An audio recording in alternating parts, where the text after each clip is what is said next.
Welcome to Awesome Movie Year, the podcast where we take a look back at an awesome year for movies, which is every year.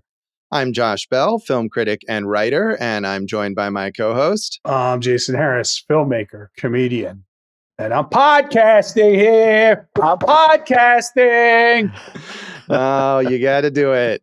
You got to do it.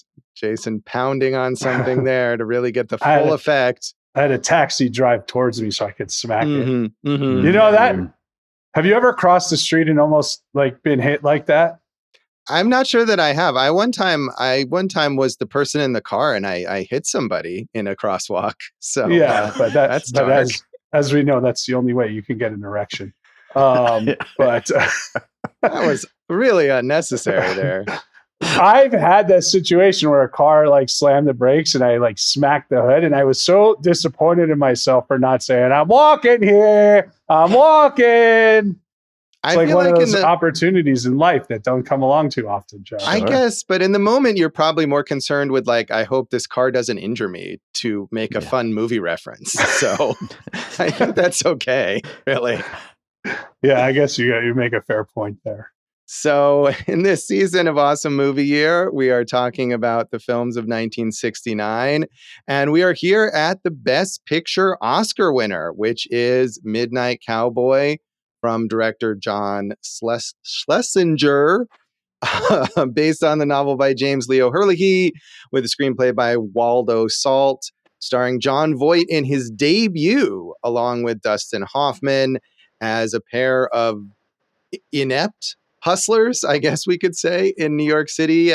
Not very successful effort at prostitution on the part of Joe Buck, the character played by Jon Voight, who travels from Texas with big dreams to New York City and faces a harsh reality, let's say. Josh, have you ever had any luck with prostitution? I don't know how to answer that. I feel like the answer is yes, because I've avoided it. All right, we're just trying to learn about you, bro. I guess you're coming up with all sorts of interesting ideas about me here today. So, Josh, I have Fearless Frank and Hour of the Gun in 1967 as Jon Voight's debut. Not this one. I have this as Bob Balaban's debut. Yeah, I think it was just a sort of it was billed as his debut by a lot of reviews and stuff, but I'm sure you're right. I think this was more of a breakthrough for him then.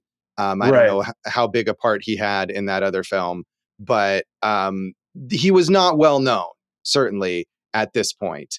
And Dustin Hoffman had a big breakthrough just a couple years earlier with The Graduate, and so he was sort of the hot commodity here going into this film. Everyone was interested in what he was going to do next, and then Jon Voight was the unknown quantity.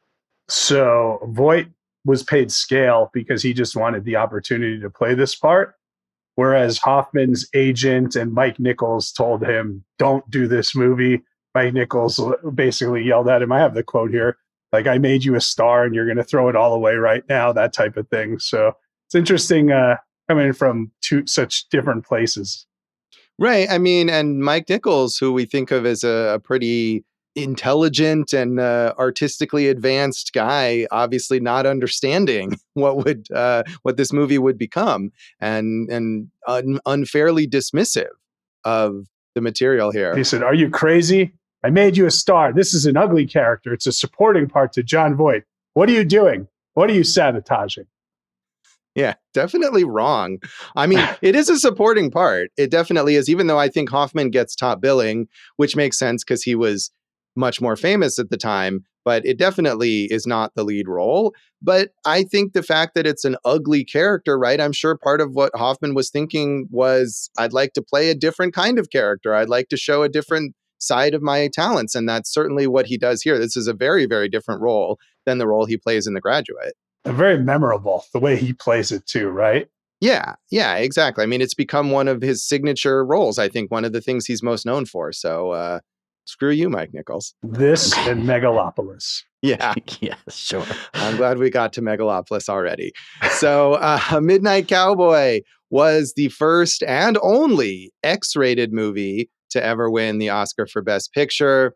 as we, I believe, talked about a lot in our 1967 season, the MPAA rating system had just been implemented in that year after the end of the production code. And part of it was the X rating, which at the time had not sort of built up the stigma that it later had because of the MPAA not trademarking it, and it was able to be used freely by adult film companies to label their pornography, and thus became associated with that. But that had not quite gotten to the point of saturation, and so it was a brief period where it could be applied to a respectable movie, and that was the case here.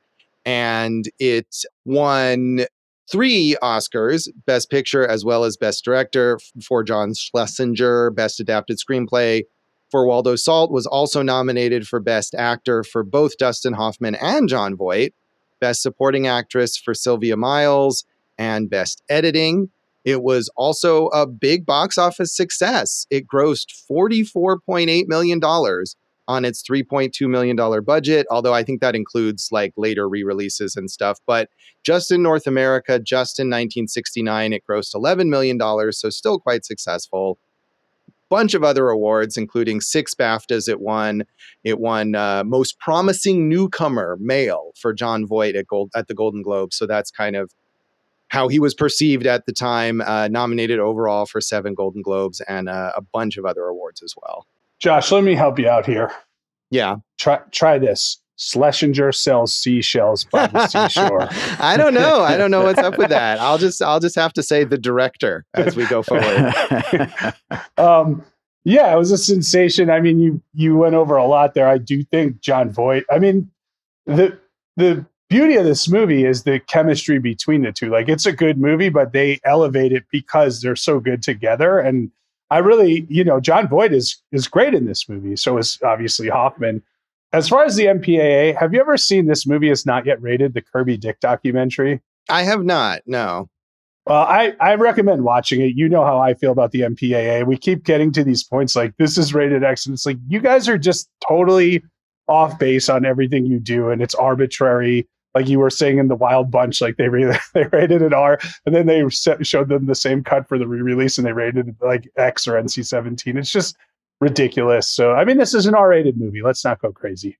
Right. And then what's even worse about this movie is that it's not even so much about the content, right? It was rated R initially, and then the MPAA decided that because it had homosexual themes, they had to give it the X rating. Whereas if this had been the same movie but had not depicted homosexuality, it would have been an R rating. So it's homophobia that is driving that rating at the time. Well, they were saying how it could influence young people to go suck off cowboys in movie theaters, I think. Yeah, apparently. If only it had, that would have been fascinating. But I mean, the depiction of homosexuality in this film is one of the things that's fascinating. And whether it's sort of, I think some people might look at it as the film itself is homophobic, or is it just about characters who have that attitude or have that sort of complex relationship to their sexuality. The director and the novelist were both openly gay, so it certainly is coming from a perspective of gay men rather than a straight perspective like some movies, Cruising, for example, that we talked about, or Basic Instinct, where they end up being criticized by the gay community. This is a movie that is coming from that community from a creative standpoint. And so it's interesting to see how that all played out. I don't think given their background of the writers and the writer and the director, I don't see how you could say it's homophobic. I do think the idea of people being not comfortable with who they are or not being able to accept themselves is there, but I don't think it's homophobic. Yeah, I agree. I mean, I think there's homophobia depicted in the movie, including, as you say, kind of a self-hatred, perhaps, among these main characters who can't fully express their feelings or who they are. But the movie itself, I don't think it is. I think it's depicting a complex dynamic that existed at the time and still exists in a lot of ways. And that's probably something that these creators had firsthand experience with, I would imagine. I think, Josh, we always tease you for finding the gay undertones, but you could clearly navigate the idea that these two were in a relationship. You can go to that conclusion, and it would be a totally fair conclusion. And honestly, that's some of the best stuff in the movie, where they're like, sitting in Ratso's, infested, condemned place, and he's cooking dinner, and Joe Buck says something like, ugh, and then he's like, from now on you cook your own dinner, you get one of your high society ladies to make, or you eat in our penthouse. Really fun stuff there. Yeah, I think so. And I mean, clearly it is intended to have that dynamic, and it's very obvious. And also, even if you have to sort of look into the barely disguised subtext there, it's not as if homosexuality is not blatantly depicted in the movie elsewhere. I mean, it's certainly not coy about what's going on with Joe Buck and some of his clients. I mean, that's the whole turning point for him, is when he stops trying to bed the ladies and just kind of leans into his stud cowboy persona with the fellas. Right, right. So critics were positive, but not as positive as I would have expected on this film. It was a mixed response, I think. Roger Ebert said, Midnight Cowboy comes heartbreakingly close to being the movie we want it to be. The performances have a flat, painful accuracy. The world of Times Square, a world of people without hope and esteem, seems terribly real. Here is America's underbelly, and it even smells that way. And seeing these things and reaching to them, we are ready to praise the movie where we found them, and cannot. There has been a failure somewhere in the director's faith in his materials. John Schlesinger has not been brave enough to tell his story and draw his characters with the simplicity they require. He has taken these magnificent performances and his own careful perception of American society and dropped them into an offensively trendy, gimmick-ridden, tarted up, vulgar exercise in fashionable cinema. Well, that's a tough one to kind of work around. I mean, I don't agree with the review, and I think it does show that kind of underbelly that we could talk about in Taxi Driver or After Hours or anything, kind of going forward, that New York underbelly. But I think that's essential to the movie, right? The setting and the environment. So I don't know what he's talking about. He didn't play the character simple enough? I'm kind of confused by that. I mean, I think the idea is that the situations, there's like too many. I mean, he goes on to complain at length about the Warhol style party, which was also criticized in other reviews. And I think it's interesting because in part, the criticism is that at the moment in 1969 is some sort of fad, essentially, is the way people see it. And now we watch this movie and look at that as like an important historical moment. But at the time, it'd be like, oh, why'd they put Joe Buck on TikTok or something like that? Yeah, I mean, I guess it's unfair. We covered The Trip 2 years earlier in '67, and that type of, drug-fueled party in LA, I think you could say the same thing about. But I don't think, I think the criticism of the party sequence is more the length of it than the actual usage of it. Right. I mean, it does kind of go on. And I mean, it's meant to be another contrast between like the hipsters of New York City, or the people who know what they're doing there and have found their niche, and Joe Buck and Ratso Rizzo, who are completely out of place at all times. Yeah. Yes. Okay. But I mean, if we're just looking at it from a story and character standpoint, right? Joe Buck feels like he's ascended to the next level. I got invited to a party. I'm sharing joints with people. Which he doesn't even know that is a joint, though. Right. But, it's like a big, exciting, I'm finally making it in the big city type feeling. You can make it here, you can make it anywhere. Whereas Ratso, who obviously knows New York a lot better, is clearly being exploited and feels very uncomfortable there. Right. I mean, and they are basically invited because they look like freaks. And that's what these people are looking to populate their party with, I think. And Joe Buck doesn't realize that, whereas Ratso, I think, does. To me, what I kind of was drawn to in that review is the idea of, and Schlesinger uses so many different techniques and styles, and maybe you could have tightened some of that up to even make this movie more effective.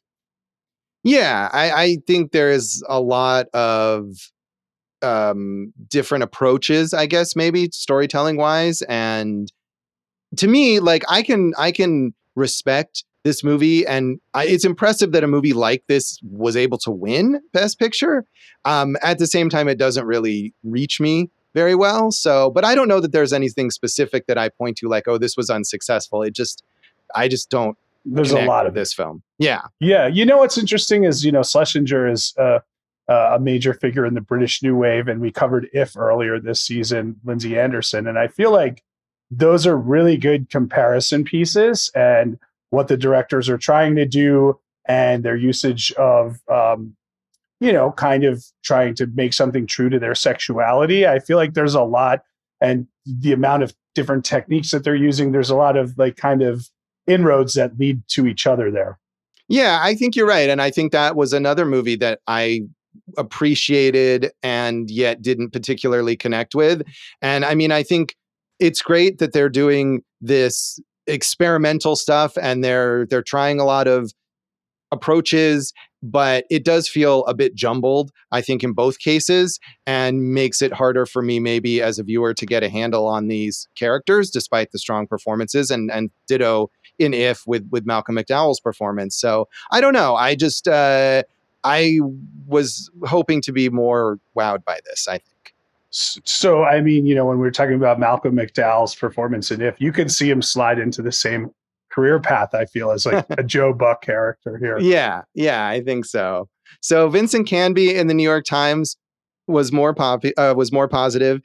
He said, Midnight Cowboy is a slick, brutal, but not brutalizing movie version of James Leo Herlihy's 1965 novel.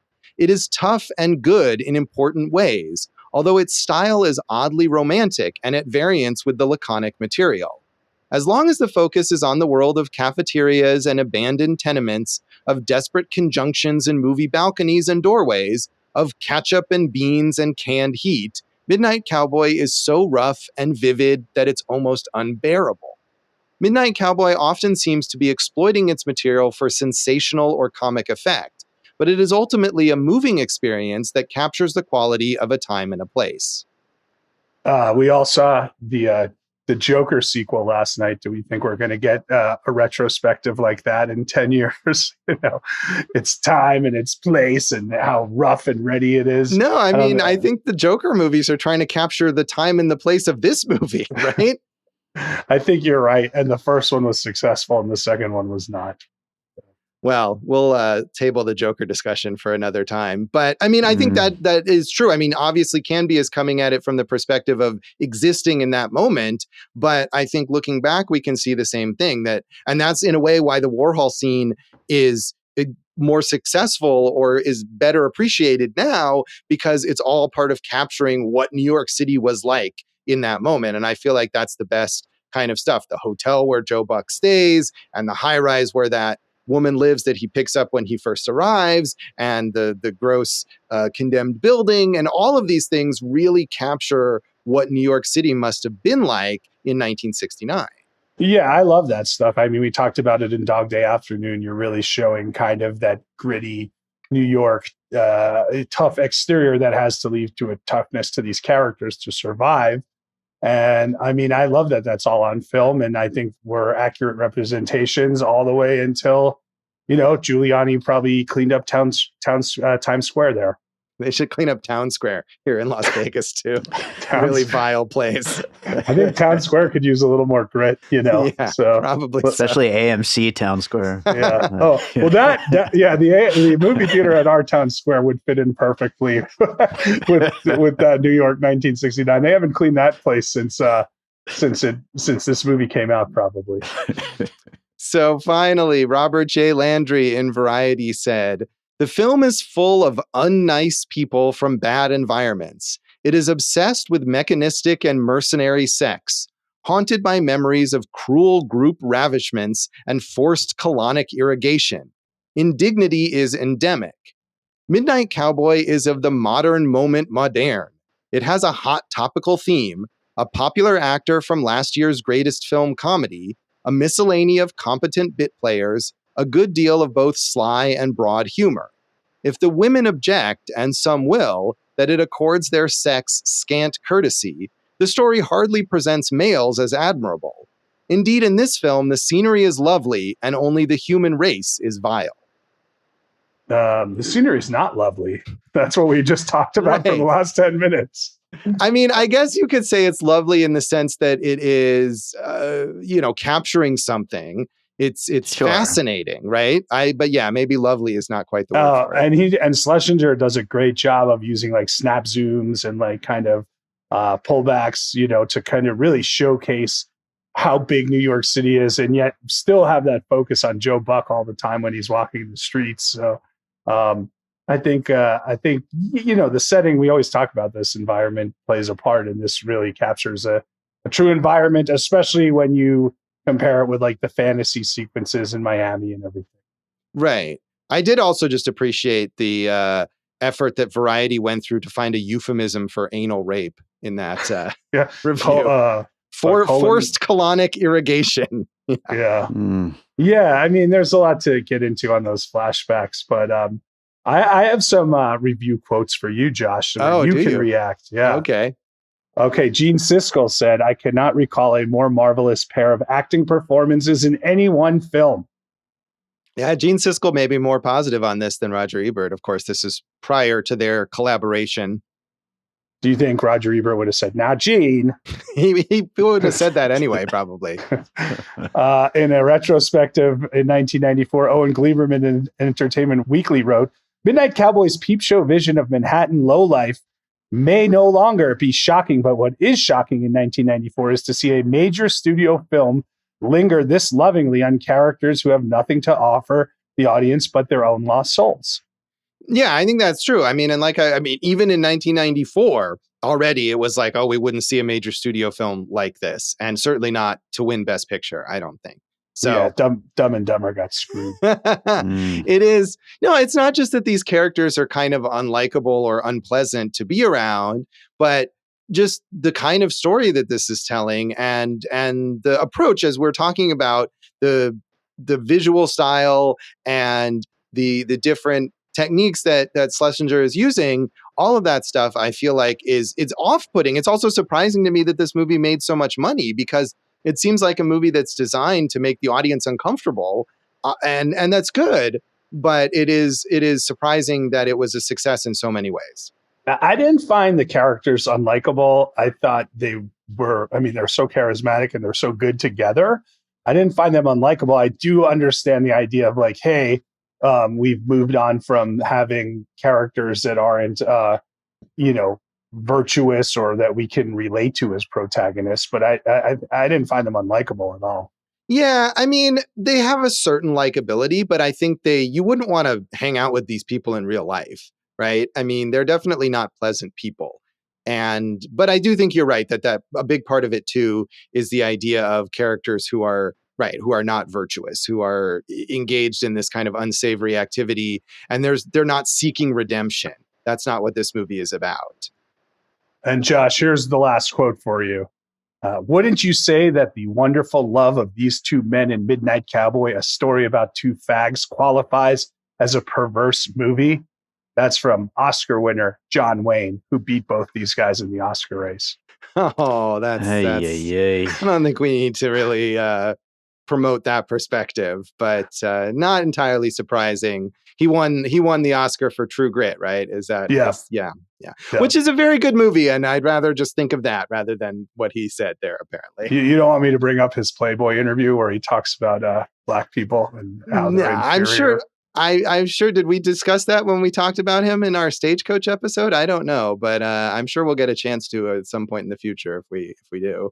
But yeah, what I was going to say is it's look, obviously we don't agree with him, but I think, you wouldn't. It's interesting that a guy who, imagine an Oscar race like currently, where an actor is like just trashing the rest of the actors' movies that they're competing against. You would never see that today.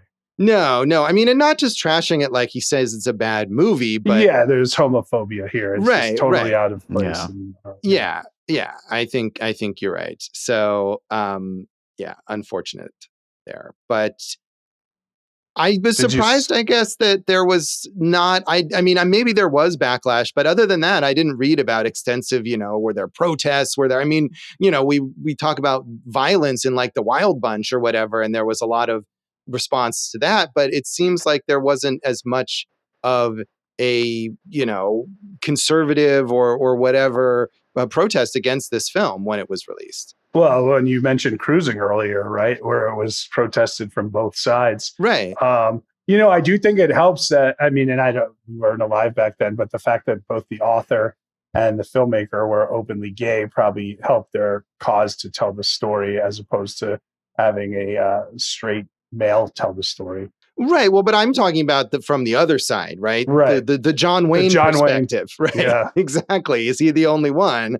Or was there some sort of, League of Decency or whatever those kinds of organizations are out picketing theaters? And maybe there was, and we just didn't read about it, but I'm surprised it wasn't more prominent. Did they call this movie woke? Yeah, they definitely called it woke. I mean, it was, it was X-rated. So I think maybe that probably they at least had their warning signs for them. Right. I mean, in a way, maybe that was the good use briefly of the X rating when they were able to do it. So had you seen this before, Jason? Josh, I went to a screening maybe at the Writers Guild or Directors Guild in Hollywood once, Beverly Hills. Saw the movie there, and Jon Voight was there for a chat. It was a cool night. Oh, nice. Speaking of people who might be right-wing protesters of movies currently. Wouldn't it be great if that quote was attributed to him? Yeah.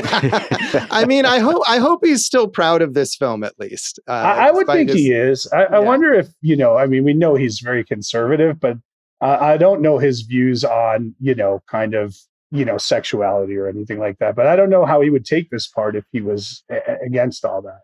Yeah, well, I mean, at the time, maybe he wasn't. I mean, he's certainly evolved over all this time. So, or devolved, perhaps. We don't know. Well, I mean, we just saw another, bringing it back to Megalopolis, we just saw him play yet another, kind of sexually voracious character. Right, but not homosexually voracious. So perhaps everyone could have been gay in that movie, I suppose. So I didn't get the chance to see the movie like that, but I had seen it before just at home. It's a major important film, and I think I had watched it just for that reason. And at the time, I think I was just sort of underwhelmed. And actually going back to it, I was looking and I was like, oh, it really wasn't that long ago that I saw this, but I didn't remember almost anything about it. It just had not really made an impression on me. And I was hoping, like I said, to be more wowed by it this time because it is so notable and it won Best Picture. And I appreciate what it's doing, but it just doesn't really reach me. I didn't particularly have any emotional engagement with any of it. It just kind of doesn't do much for me. So, Dave, had you seen this before?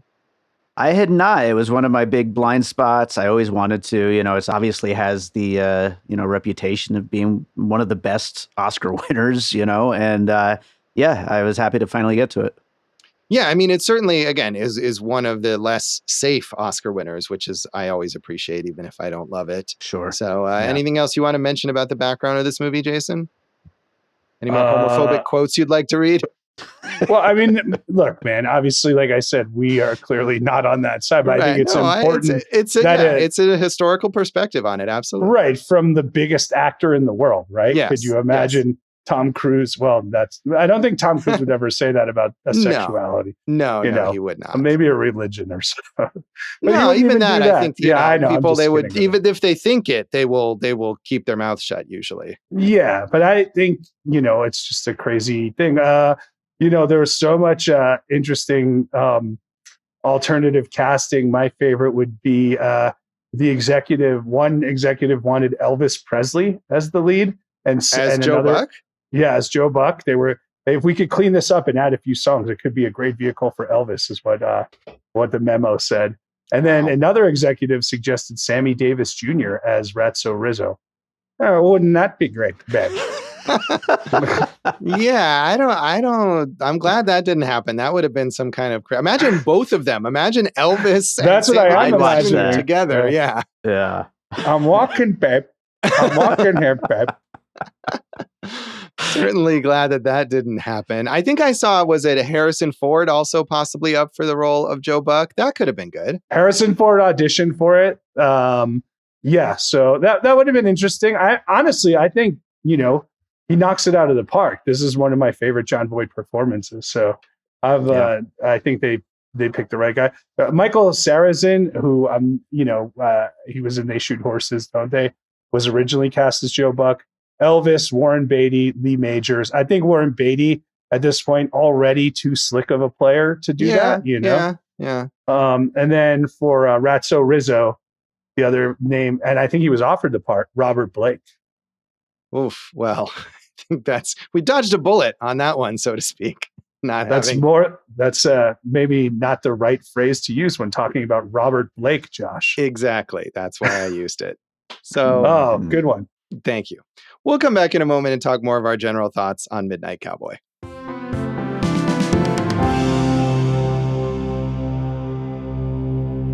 Welcome back to Awesome Movie Year. In this episode of our season on the films of 1969, we have been talking about Best Picture winner Midnight Cowboy, and we've gotten into a lot of our thoughts here, I think, on this movie. As I said, I don't know if I can point specifically to much that I think doesn't work here or that I didn't like. It just kind of didn't reach me particularly well. I think the performances are good, but maybe they just feel a little too performative to me, and I didn't kind of gravitate toward these guys as real seeming people as much. I will disagree with that. I mean, obviously Hoffman, super charismatic, but I really think Jon Voight, like I said, knocks it out of the park as this kind of wide-eyed, fresh off the farm, going to the big city guy. So, I mean, to me, the biggest strength is the camaraderie and the charisma between those two. As far as what didn't work for me, the entire flashback stuff to Joe Buck's childhood and, learning about the strange family dynamic he had. And obviously he and his girlfriend were gang raped, which, I think in this instance, there was so much of that flashback and it was all thrown in so often that it didn't really work for me. Like that's the part I think, I'm not normally a guy who's like, hey, we could have learned about this in exposition or whatnot, but I feel like there would have been a more effective way. You could have cut all that and still had probably a just as good a film, I feel like. Yeah, I don't know. I mean, on the one hand, I did think the flashback stuff was a bit muddled, and I found myself slightly confused about what it was saying about Joe Buck's background.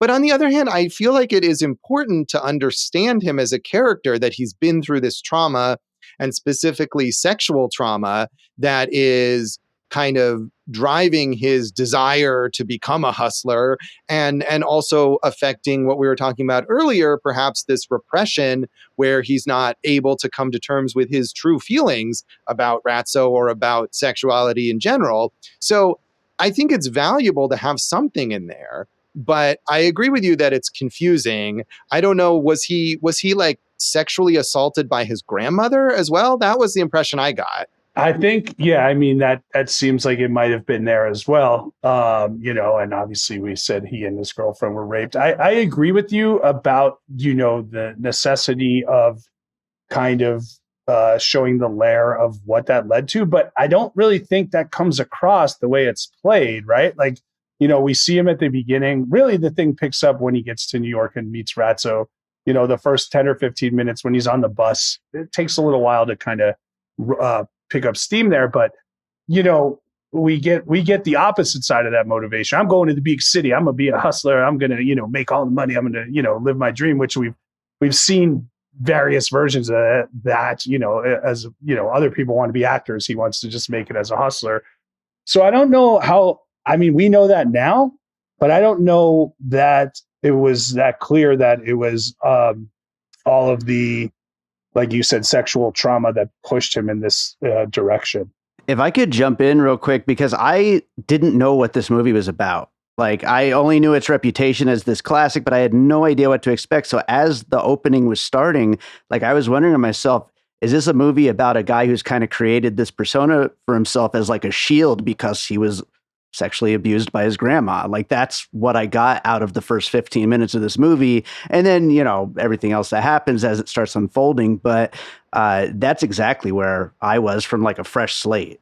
Yeah, I mean, I think it is valuable to have. I mean, Jason, I think you're not wrong that it picks up as a movie when he gets to New York City, and especially when he meets Ratso, and that the essential core of the movie is the relationship between those two, and it's not his background or his past. But I do think understanding where he's coming from and why he does what he does, Dave, I think you're totally right that he creates this persona probably as a trauma response, whatever the trauma is, whether it's whatever his grandmother has done to him, it's being abandoned by his mother, it's the gang rape with the girlfriend. All of these things are hugely traumatic. He's a veteran, which we just barely get a glimpse of him in his uniform, obviously having come back from Vietnam or whatever. So all of that stuff, I Coming think, home. Right. Vietnam. That's another movie. Yes. That he won an Oscar for. And that Schlesinger also directed.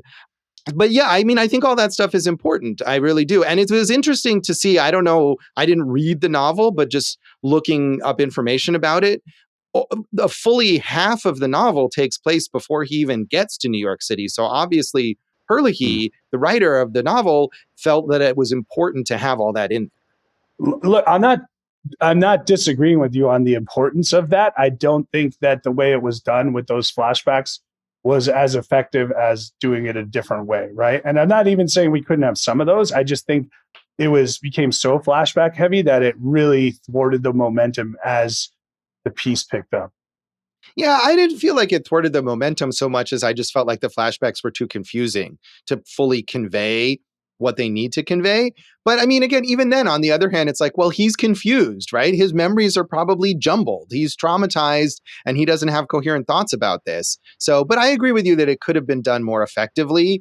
I think flashbacks could have been more effective. I don't think we want exposition. We don't want Joe Buck saying, oh, hey, Ratso, guess what? I was abused, or whatever. That's not going to work.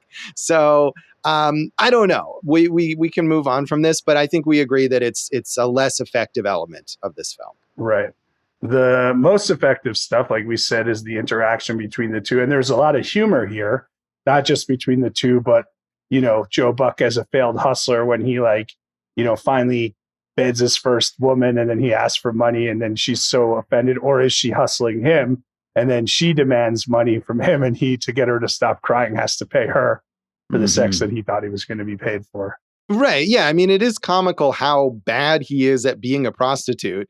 And not only bad at it when he arrives and he thinks he's going to have sex with all these rich women, but even when he gets to the point, Jason, like you said, where he's like, okay, well, I guess the only way to make money is to have sex with men. He's pretty bad at that too, right? He picks up Bob Balaban, this shy student who they hook up in the theater, and then Bob Balaban is like, oh, actually, I don't have any money, and he's trying to shake him down, and he's going to steal his watch, and then he can't even follow through with that.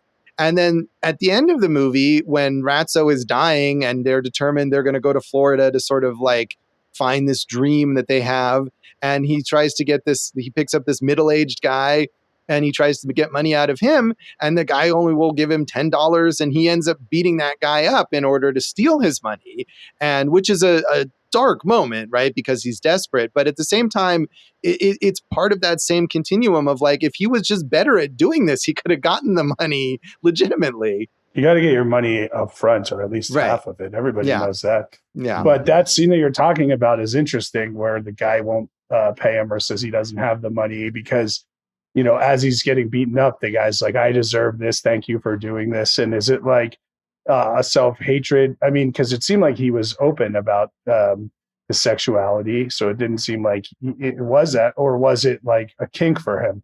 Well, I think it is kind of the self-hatred. I mean, he's open only in that, right? He says he's on like a business trip or whatever. So, I mean, I think what it is that maybe he's seeing, oh, here I am in New York City and I can pick up this guy and I can have this experience, but he still has that internalized homophobia too. And when it gets right down to it, right? I mean, they don't have sex. That's part of why he's like, here, I'll give you this money. Look, just leave. And I think that's what's going on there, that it is that self-hatred, like I can't go through with this, I can't do this, it's wrong, and I deserve to get beaten up. This is what I get for trying to pick up some guy in New York City. So I think so many of these characters, you got the super religious guy that Ratso kind of sets him up with, and he's got this whole shrine in his apartment or room or whatever it is where he's trying to pray away the gay or whatever. Like, this movie is full of people who are in denial, or they kind of have that self-hatred about what they want. It's just so sad that, like, this is what was the norm with society, and how they treated people who were gay or different in any way, who didn't fit the mold of what their religion said they should. Right. I mean, and I think this goes back to what we were saying earlier, that the movie is depicting the way that society treats people like this, and the way that people have responded to that. And the movie itself, I think, is, if either it's empathetic or at least it's just being matter of fact, like, look, this is how things are. This is what happens to people like this. This is how they treat each other. This is how they're treated by others. And it is a sad movie, right? It is a sad thing that, Joe Buck and Ratso Rizzo can't be happy together, right? Yeah. I mean, I know this isn't a good movie, but I always think of The Imitation Game, the Alan Turing movie, because that was one of the most brilliant men in the world. And imagine if, like, Einstein or Oppenheimer, was gay, and they were, not just, outcasted in society, but also, like, imprisoned and given medicine to, like, kill their sexuality, and, like, ended up killing themselves, like Turing. And you think, like, man, in 1950, Turing was already doing tests for artificial intelligence. If we had just supported this guy and let him live his life and supported him as a scientist, imagine how far along we could have been with, who knows what he would have discovered, invented, and how far along he could have brought society. Yeah, I mean, and these guys aren't inventing anything, but it doesn't matter, right? I mean, Ratso could invent some new cons. He could.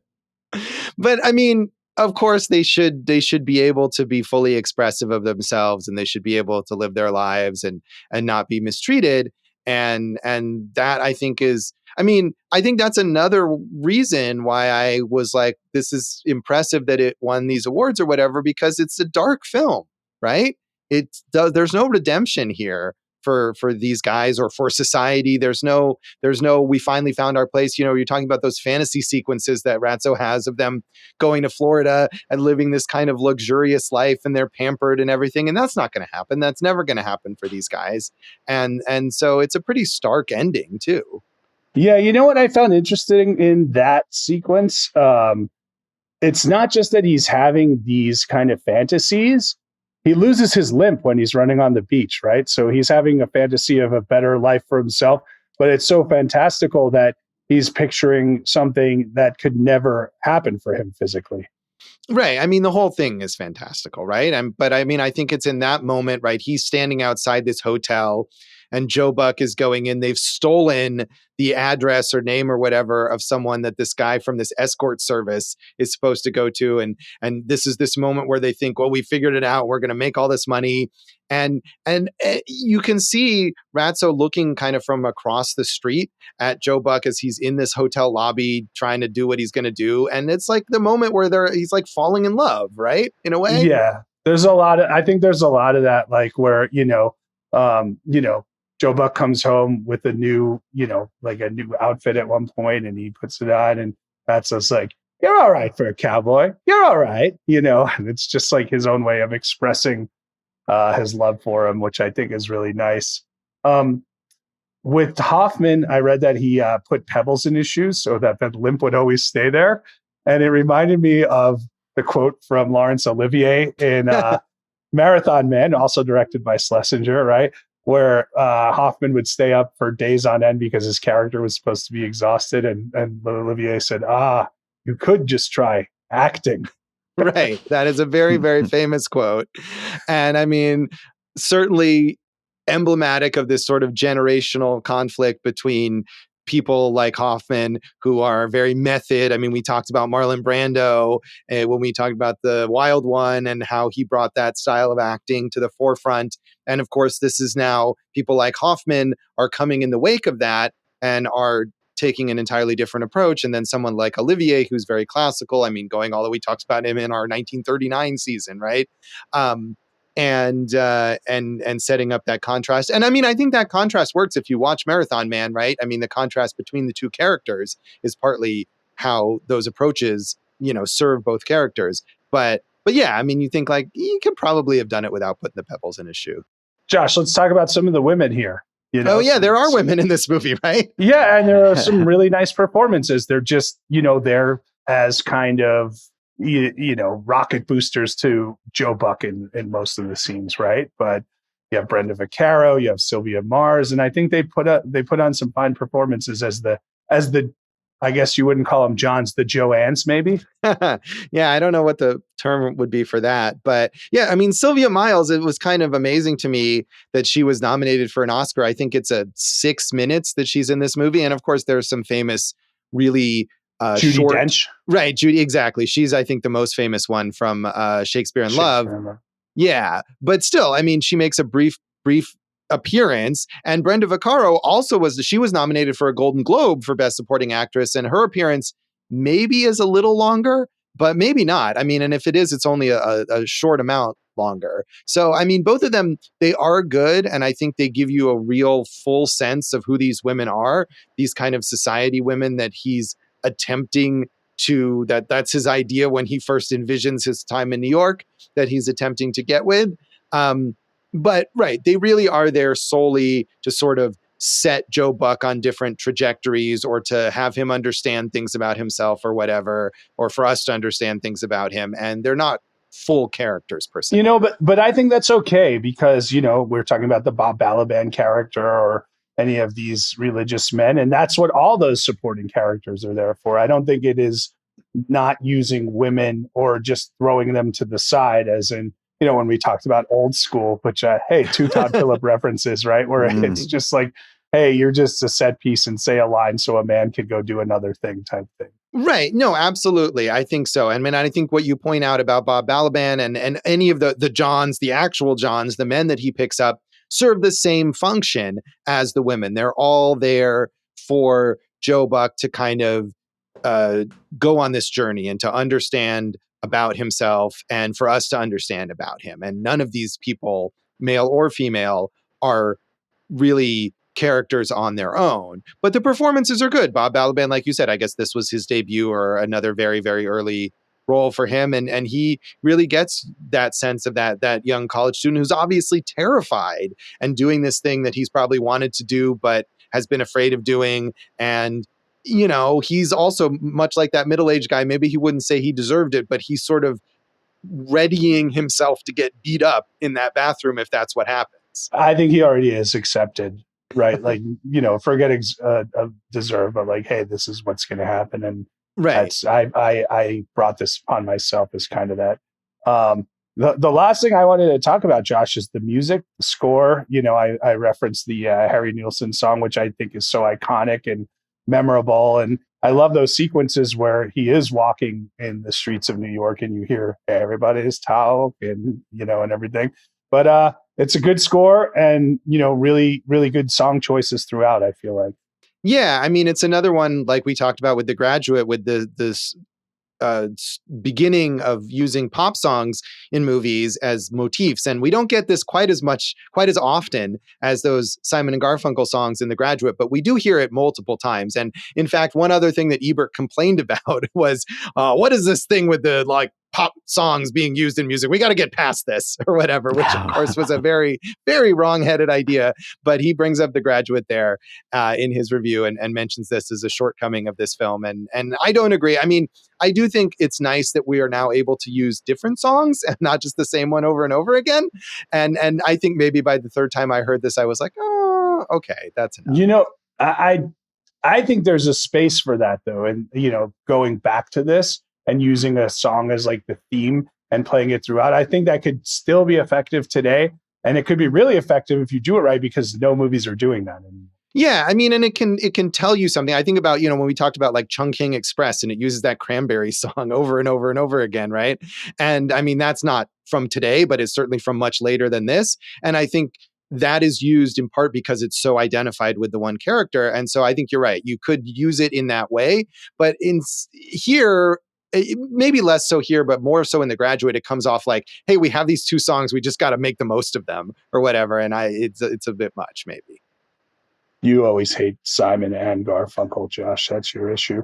The other song that they were, I don't know if this is true or not true, but I kept reading that Bob Dylan was supposed to have Lay Lady Lay done in time for this, and that was going to be the theme song. Like everybody's talking was just a placeholder, and then it just kind of earwormed its way in. Lay Lady Lay is a good song, really good song, and I think it could have fit, but it definitely would have changed the tone of the film in some ways, because that's such a slower, more dreamlike song. And Everybody's Talking is a real, kind of poppy 60s song, I'd say. Right. And folk pop, I'd say. Yeah, but and it has that upbeat quality where, especially when you hear it when he first arrives, you're like, oh, he's right. Raring to go. He's ready for taking on New York City, and we're about to see him fail miserably.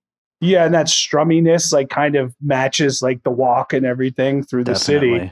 Whereas Lay Lady Lay would have been a much more, you'd have to have more rain and clouds and, a much slower walk to pull that off, I'd say. Yeah. So any other thoughts you have, Dave? Well, you guys got into all the important stuff. I was just going to mention Joe Buck walking around with the little radio playing out loud all the time. It's kind of like the 60s equivalent of like smartphones now, right? Yeah, he's on the bus and I was just like, come on, dude, turn your radio off. You're going to annoy everyone else on the bus. I mean, in a way, it's similar to another movie we covered where we're name checking a lot today, but Radio Raheem and Do the Right Thing. Right, sure. Right. Yeah, I'm sure if boomboxes had existed in 1969, that Joe Buck would be walking around with a boombox. My grandpa had one of those like kind of little zeniths, and he was, to stay in shape, he would tap dance and he would always put it on, and it's cool. I love that. Yeah, it's a very distinctive character thing for him, right? He's so attached to it. It's the one thing, like when he runs out of money at the hotel and they impound all his belongings, it's the one thing that he takes with him aside from the clothes that he's wearing, because he's got it with him at all times. I think it also adds to his lack of self-awareness, Right. Yeah, that's true. Like he wouldn't even think of annoying other people by playing it on the bus because he doesn't think that way. Yeah. Yeah. So should we rate this out of, I don't know, five walk-in heres? So, okay. All right. I guess that's better than movie theater suck jobs, Josh. But sure. I give it 3.5. I'm walking here. I'm walking here. I'm walking here. I'm walking here. I'm walking. I should not have used that. That was my mistake. Imagine if you used the suck jobs. Yeah. Well, anyway. I give it a 3 out of 5. Like I said, I don't know. I mean, there's a lot of good qualities here. It just, to me, doesn't entirely come together. I can appreciate it, but it just doesn't really reach me. But I'm glad that I've seen it, and it was interesting to revisit. So 3 out of 5 for me. Dave, how would you rate this? I'm going with 4. I'm walking his. All right. Dave, big fan of this one. I feel like we've gotten a lot of really positive reviews from you this season, Dave. I know, it does seem that way. I can't wait to see what happens with my pick, I gotta say. We'll find out soon. But first, we'll come back and talk about the legacy of Midnight Cowboy.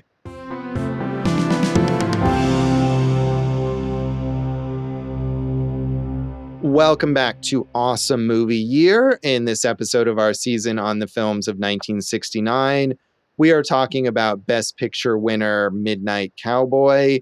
And one thing we kind of talked about already with the legacy is the idea of the X rating. This was sort of the height of that, when a movie that was rated X could win Best Picture, make all this money, be highly acclaimed. And from here, it ended up being more and more used by pornographers to the point where any mainstream movie that was rated X would have difficulty playing in movie theaters. And they would, if something got rated X, instead of it just being released like this and perhaps finding success, they would recut it so that they could get an R. And eventually that was replaced by the NC-17 rating in 1990. But, NC-17 hasn't fared that much better. I mean, it's not being used by pornographers, but the vast majority of the time when you read about some movie being rated NC-17, you then read about it being recut so that it can be rated R. I'm trying to think of the NC-17 movies in our lifetime that, like, I wouldn't even call them mainstream, but like Showgirls, right? Was that NC-17? Yeah, Showgirls was. I mean, the first movie in 1990 that was released with the NC-17, again, I think shows that they're trying to make it respectable. Henry and June, which was like a period drama that I've not seen, but it was nominated for an Oscar, not Best Picture, but it certainly was a respectable movie at that moment. And I think it was probably the movie that they wanted to use to launch this rating, like, hey, this is not porn, this is just a movie for adults. And then it kind of degenerated from there. And I think there are still, other than Showgirls, if we looked at a list of NC-17 movies, there are some that are, quote, mainstream, like you said, but it's pretty rare. Body of Evidence, the Harvey Keitel Madonna one, I think I remember. Yeah, that could be. I mean, I think there are even more recent examples. Like it still, it still exists, and movies still get released with that rating. But I think, again, it's far more common that either the movie is recut to get an R or they release it without a rating. Very recently, Blonde, the Marilyn Monroe film, the biopic, was rated NC-17, and I think it did get a lot of attention for that. But that's a whole different thing. Like, it was a Netflix movie and it came out in very limited release in theaters, and I think it did have difficulty in some ways, but Netflix, of course, doesn't really care whether it gets a big theatrical release, and then it's on Netflix. And half the time, movies that are on Netflix don't even get MPAA ratings, right? They get TV ratings or whatever. So it has less of an impact. The MPAA is just outdated. It was never a good thing anyway, I don't think, and it's just time to move on from it altogether. Yeah, I mean, I think at the time, maybe it was a good thing only in the sense that it replaced the production code, which was much more restrictive.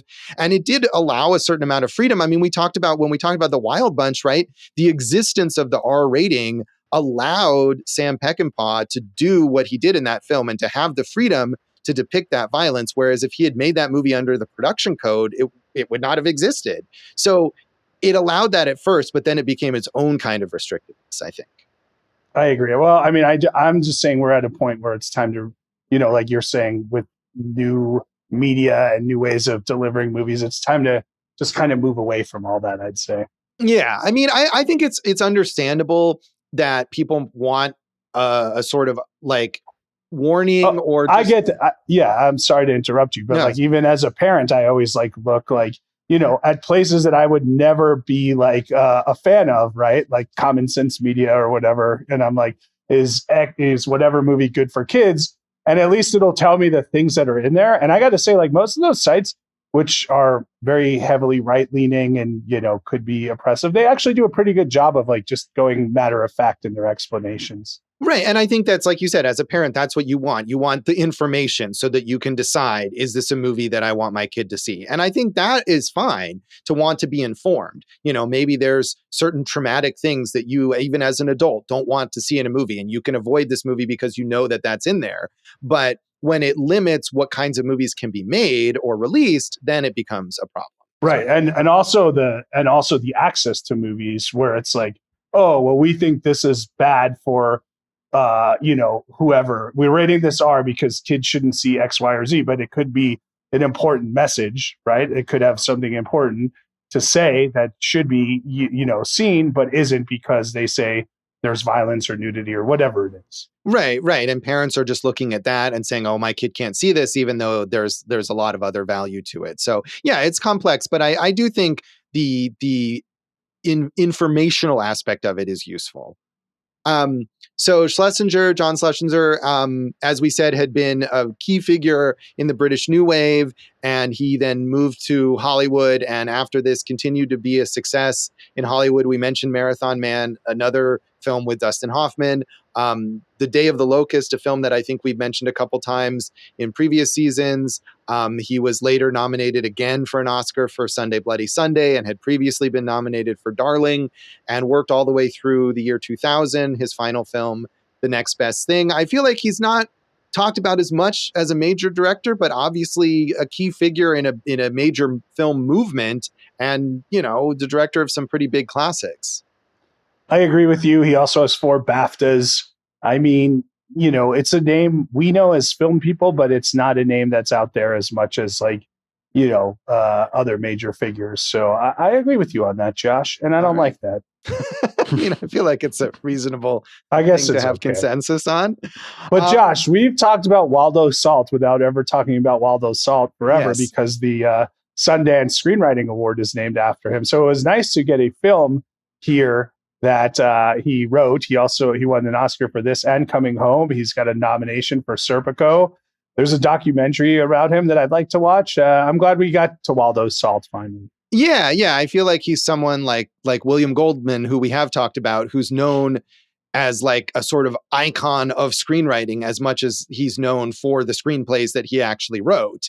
And so, yeah, it's good that we got to him. And I guess I didn't realize, because he won those Oscars for movies like sort of in this later period, in this new Hollywood period, but he had been working since the 1930s. As a screenwriter, worked on like the Philadelphia Story. So, I mean, it's amazing to see someone evolve and progress like that, where he could be the writer of something as radical as Midnight Cowboy after having worked in the Hollywood system decades earlier.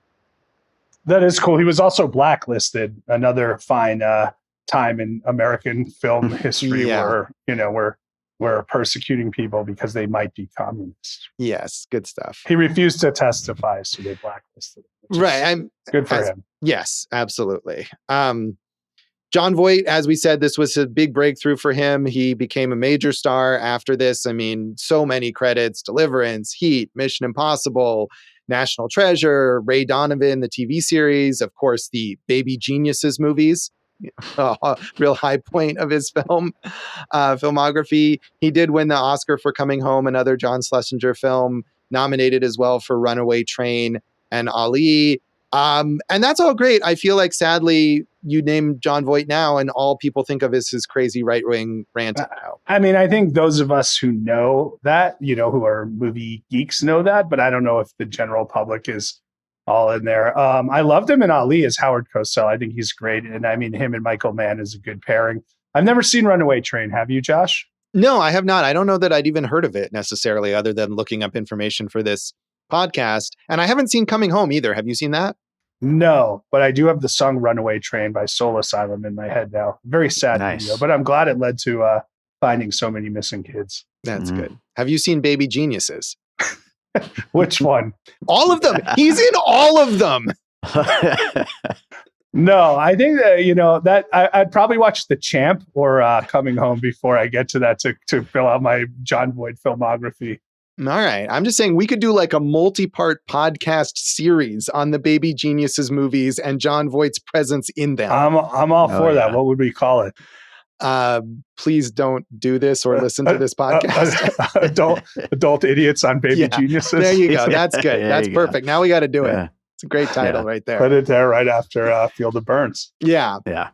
So, and of course, as we said, Jon Voight is currently in Megalopolis. And although he does have this reputation as being this kind of conservative crank, I feel like it's hurt his career less than some other conservative cranks. And he still is able to get cast in mainstream stuff like Ray Donovan, which he was on for many years and was in the follow-up movie too. And, he's still able to kind of show up and give performances and not have that entirely overshadow his work. I think part of that is he still brings it, right? Yeah. And, he's not leaning with his work. He's not leaning into that kind of lifestyle as opposed to, say, Kevin Sorbo.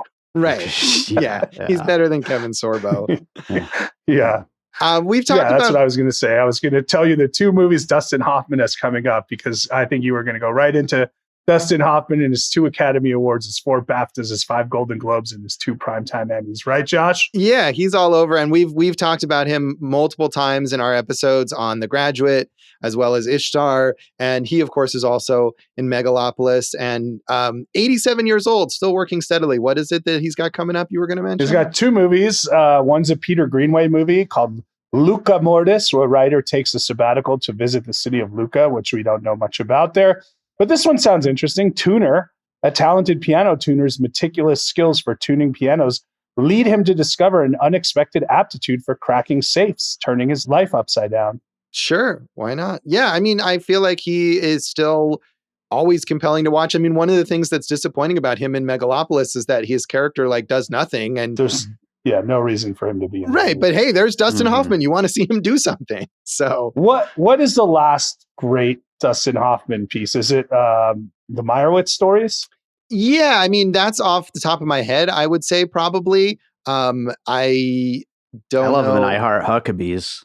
Well, so- Right, that was that's much before. older. Oh yeah, sure. But Yeah, I mean, the Meyerowitz stories is from 2017, and yeah, I mean, since then he has a couple, like several movies that I'm not familiar with, and Kung Fu Panda 4. He is in all those Kung Fu Mm. Panda Right, movies. right. Well, we always talk about the great American actors, and you could put his top 5 against, anybody's. I mentioned on our Wild Bunch episode how much I love him in Straw Dogs, so that would be my Hoffman recommendation of the day. Yeah, I mean, that's an excellent film, and he's always very good. And Marathon Man is good. That was one I got to see at, like you were talking about this one. I got to see at a screening at the TCM Festival with Robert Evans in attendance being interviewed, and so that was a cool experience to have. And I'm sure they talked about that Olivier Hoffman story because it's so iconic. Oh yeah, and that seems like the type of story Robert Evans would love to tell and like build the whole world around. Yeah, absolutely. So, I mean, as we said, people like Sylvia Miles and Brenda Vaccaro, they don't have huge presences in this film, but they were both nominated for awards for it. Sylvia Miles was also nominated for an Oscar for Farewell, My Lovely, and was a well-known New York socialite, so it perfectly fits in with this film. A lot of stage and screen credits. Brenda Vaccaro, tons of credits, still working. She was just like a recurring character on And Just Like That, the Sex and the City sequel series. She also has another Oscar nomination for a movie called Once Is Not Enough, which I'm not familiar with. And yeah, you see her pop up constantly. I'm sure she's still got stuff in the works. Sylvia Miles is the only Best Supporting Actress nominee of this year who was in a film that was nominated for Best Picture of this year. Kind of an odd assortment of people there, probably. I'd say so, Josh. I wanted Jennifer Salt, who is that Waldo Salt's daughter, probably right there. She very famous. She was on Soap. She did a lot of movies or a few movies with Brian De Palma, including Sisters and Hi Mom. And she was like known. Her and Margot Kidder lived together, and like where they lived was known as like a very kind of like hip social networking hangout where like a lot of Hollywood, to-dos happened and maybe deals got done. Now she's a writer on a lot of Ryan Murphy shows. But yeah, I mean, I always remember her, I think from Sisters, the Brian De Palma film, right? It's a good movie. She and Margot Kidder are in that one together. I like that movie. Yeah. So, anything else? I mean, we should, I don't know if we talked about Bob Balaban on our Waiting for Guffman episode, but you know him from all the great Christopher Guest movies and a ton of Wes Anderson movies. And of course, as Warren Littlefield on Seinfeld. Get a good look, Costanza. Yeah, Bob Balaban is great. I mean, he's got such a persona. I feel like that he's honed in those movies that when he shows up here, I saw his name in the credits in the beginning. I thought, oh, cool, Bob Balaban is in this movie. And then I didn't even realize until like the end of his scenes that was him because it's so different. I didn't either. Yeah. Yeah. I mean, and it's good because I think now he shows up and he's great, but he's always giving a Bob Balaban performance, at this very specific kind of person. And here he's a bit more immersed in this character that he's playing, maybe. It's a good time. Obviously, there's a lot of Andy Warhol allusions here, including Viva, who played one of the party ladies, and she was a big part of the Andy Warhol, The Factory, and a lot of those films. Yeah, I mean, they capture that well, I think, despite the criticisms that it got from critics at the time. It is effectively recreating that whole Warhol scene. So that is Midnight Cowboy, and that is this episode of Awesome Movie Year. You can hustle us online and on social media. You can, but if you're going to do that, just do it to Dave. I'm Jason Harris Comedy, or Jay Harris Comedy, on all the things. You can find me at Eat This Comedy. We're doing a lot more shows around town. We're restarting a trivia night, Josh, over at Smoke and Fire. So if you want to do some movie and other types of trivia, we got you. That's every Tuesday. Go for Jason on Letterboxd. AwesomeMovieYear.com. Awesome Movie Year on Facebook and Instagram. Awesome Movie Pod on the Condemned platform. Yeah, if only it were Condemned. It's still there, though. I am at JoshBellHatesEverything.com. Some old things there. You You can find me at Josh Bell Hates Everything on Facebook, at Signal Bleed on that condemned ex-Twitter platform, as well as on Blue Sky and on Letterboxd. And if you're on Letterboxd and you watch this movie or any of the movies that we talk about, tag your review Awesome Movie Year. We'd love to know what you think. I just spotted another recent one, so it's making its way out there. Thank you for doing that. And just tag every movie you watch with Awesome Movie. No, don't do that.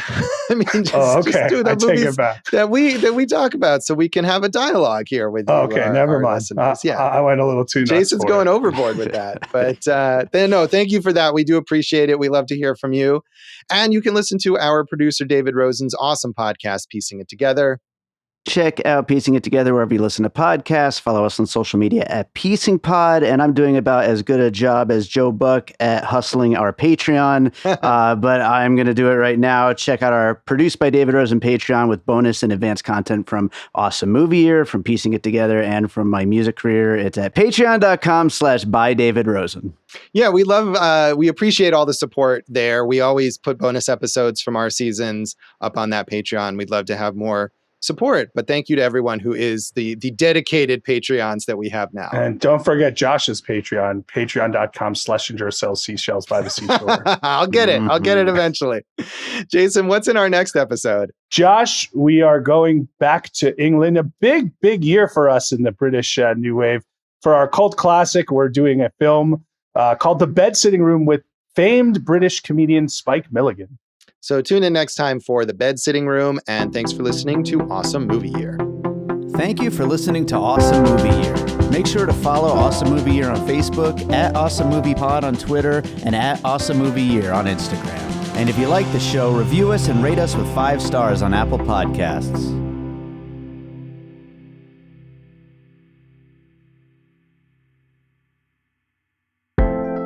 An All Points West production, produced by David Rosen in Las Vegas.